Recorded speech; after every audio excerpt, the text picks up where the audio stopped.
Today we will meet Dr. Wetzel from Moravian College so that you can gain insight from a professional musician. You know that you will have it when you gain understanding why knowing the manufacturing process is important, as well as having a greater appreciation for our professional musicians. Welcome, Dr. Wetzel. So, Dr. Wetzel, why is knowing the manufacturing process to an instrument important?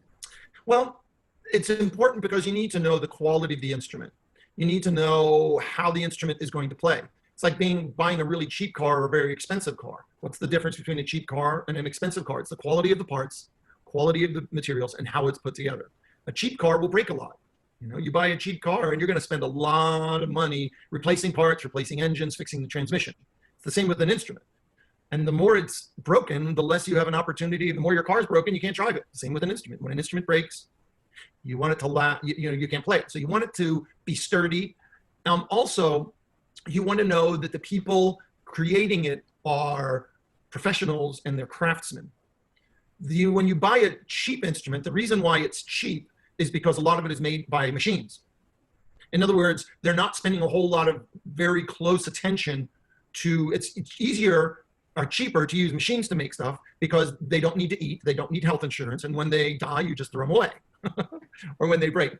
When a person makes an instrument, they have to look over the instrument. They look at every single hole, every of these rods, every pad, every cup, every fingering, and it's more expensive because they have to spend a lot more man-hour on the instrument checking out everything as they put it together. So it's a matter of a good instrument is a combination of good materials and craftsmen that put together the work. It's obviously when the person goes through it, it takes a lot of time, and an hour of a person's time is a lot more expensive than an hour of a machine's time. That was a pretty fabulous answer. So knowing that a person is making your instrument, why is it important to know what materials were used to create your instrument, and like science behind making an instrument? Why is that important? Well, as someone that didn't take a whole lot of physics when they were in school, I avoided that, unfortunately. And I did 1 year of chemistry, so I'm not like deep into this, but I'll try to explain what I know about the materials that an instrument is made of. So I have 2 alto saxophones actually that are here. One that was made in Paris back in the 1970s, and one that was made in Asia in the probably 2000s sometime. I'm not really sure how old this is.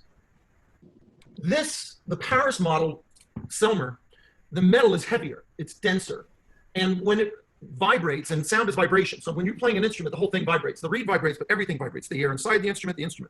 A heavier instrument, heavier metal will give you a deeper and darker sound.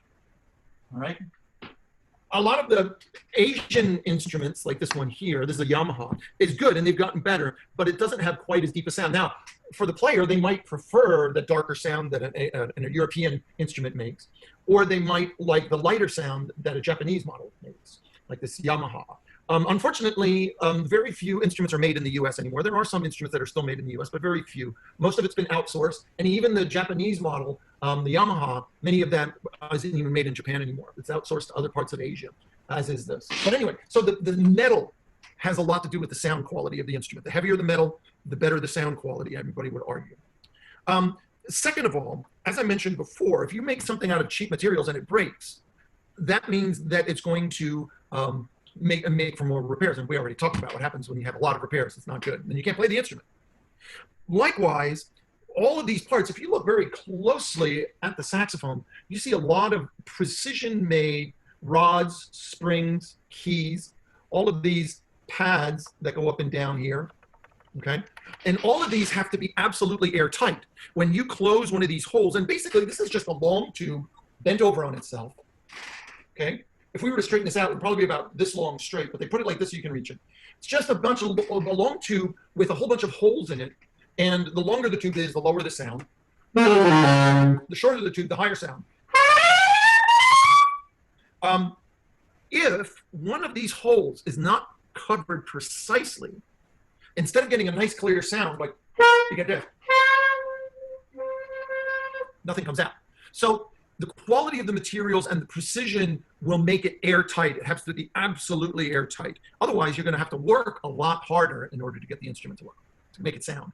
And the thing is, you can make a really bad instrument sound good, But playing on a bad instrument that breaks down a lot or has a lot of leaks, as we say, the leaks in the pads, will hinder your progress. In other words, the better the instrument, the quicker you'll get better. And you know that because you got a new flute this year, and it just is easier to play, right? It may not sound that much different. Hopefully it does. Am I right? It does. It does sound different. The metal's a lot heavier. It sounds different. Better sound. Right, but it also makes it easier to play. So if you're not fighting against the instrument to get it to work, the better the instrument, the faster you will progress, the quicker you will get better. Does that make sense? You'll get better quicker. Let's put it that way. We'll say it that way. So you've used the adjectives better and deeper sound. Can you explain to the students what those two words mean? Yes. So sound is very complicated. Sound is very, if you would study physics or acoustics, which is part of physics, you would discover that what we know about music and the way it works can be confusing at times and very complex. And so, for instance, there's something called the overtone series. When I play one note, there's not one note being played, there's a whole series of notes. There's an octave above, the fifth above that, et cetera, et cetera. A really good professional musician spends a lot of times working on their tone, doing kind of boring exercises, quite honestly, about like tone exercise and holding notes for very long, sometimes just for like 15, 20 minutes at a time, just holding single notes.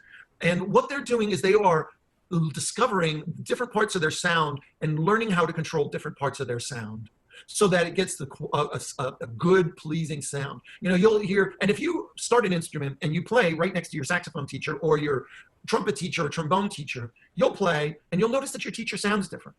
And that's because they have practiced a lot. So once they understand all the different parts of the tone and how to focus in on certain parts of tone and what parts of tone, so the metal of the instrument will help you to get that sound that you desire, which is, I call it a centered tone, which is, not to get too much into the weeds, but a centered tone for me is the maximum amount of sound with the minimum amount of air. Learning to blow your air through the instrument in a certain way that you get rid of all the gunk and stuff like that, the fuzziness. Let me see if I can play with a bad sound. That's a bad sound. That's a different sound. So you spend a lot of years learning how to play with a good sound. I mean, I'm still learning how to do that. And so again, just like we were talking about the metal and the pad sealing make it easier to get better, a good instrument with a good sound or with good metal will help you to get the sound and discover the sound that you want. That's perfect. So backing out of all the science of it, how did you know you wanted to be a musician? That's a really good question.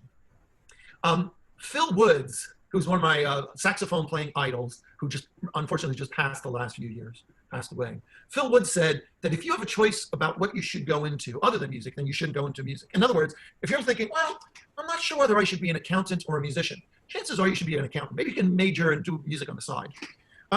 Personally, since I was in middle school, which is a long time ago, I really haven't thought about doing anything else except music. There was a time I thought about, well, maybe I'll go to business school. Or I've come from a long line of farmers, even though my father was no longer a farmer. He was when he was younger, but not when I was around.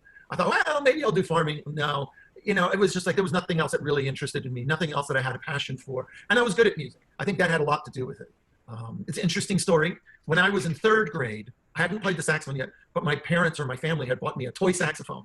It wasn't like a real saxophone at all. It literally had like 3 or 4 buttons on it. And it was like really, you just kind of blew into it. It was like harmonica sounding thing. So when I got to fourth grade, they're like, well, what instrument do you want to play? I said saxophone because I already know how to play it. Of course I didn't know how to play it. I was playing a toy, but kids, So what do you do as a professional musician? So I play a lot. Although now all of the playing that I'm doing is here in my studio room here above my garage, far away from the rest of my family, so they don't have to listen to me doing tone exercises, one note for 15, 20 minutes. When we weren't in COVID, I was gigging. I was playing with a band for about 3 or 4 years where we were doing 2-3 nights a week, about 80 jobs a year. And then I left that band because I got really busy here at the college. And other jobs I was doing, there was a period of my life where I did a lot of theater work in Philadelphia. There was a period of my life early on where I worked in a bar mitzvah band around Philly and did about 100 jobs a year. There was a period of my life when I played with a big band around Philadelphia, or like did a whole bunch of different types of things. Like one week I'd play with a big band, the next week I'd be playing a show, then I might do a recording session. It just depends. You have to be, if you're interested at least in being a saxophone player and playing professionally, you have to be flexible. You got to be able to play a lot of different types of music: pop, show music, being a good sight reader helps. Play some jazz. I can do jazz gigs, play in jazz clubs now from time to time, both big bands and small bands. But like I said, I haven't really worked a gig now since the beginning of March. That's 3 months. So now I have never spent any part of my life where I only played for a living. I've always taught, even if it's part-time. I've taught in Catholic high schools, Catholic elementary schools. I've taught privately. I've taught at Moravian Academy Private School. And for the last 14 years, I've been teaching full-time at Moravian College. And so I often say that I use that money to support my playing. It's difficult these days to be only a professional musician. There are some people that do it. It can be highly competitive. You could work in New York and playing in the theaters in New York City. You could play in a symphony orchestra. That's highly competitive to get into that. But a lot of the people that I know kind of piece together a living doing several things. Like I know you're teaching and working several things to put together a living. I do the same thing even still now. It can be kind of challenging because, 1 week I might play flute in a pit orchestra and I need to practice a lot of flute. Then I might be playing a big band gig where I'm playing tenor, so then I got to practice tenor or alto. I had a gig this past December where I was playing only flute for a jazz gig, so I had to be practicing flute. So it's kind of like juggling, keeping a lot of balls in the air at the same time. Yeah, and that's definitely what music is right now, is juggling. Do you have any tips for any of my students that are watching? Yeah, make music.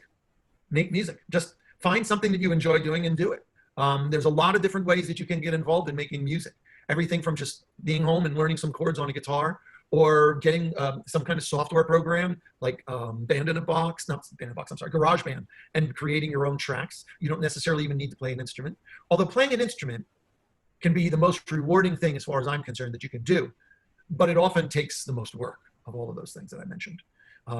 I've been working on playing the saxophone for 50 years, and I'm still learning and still trying to get better.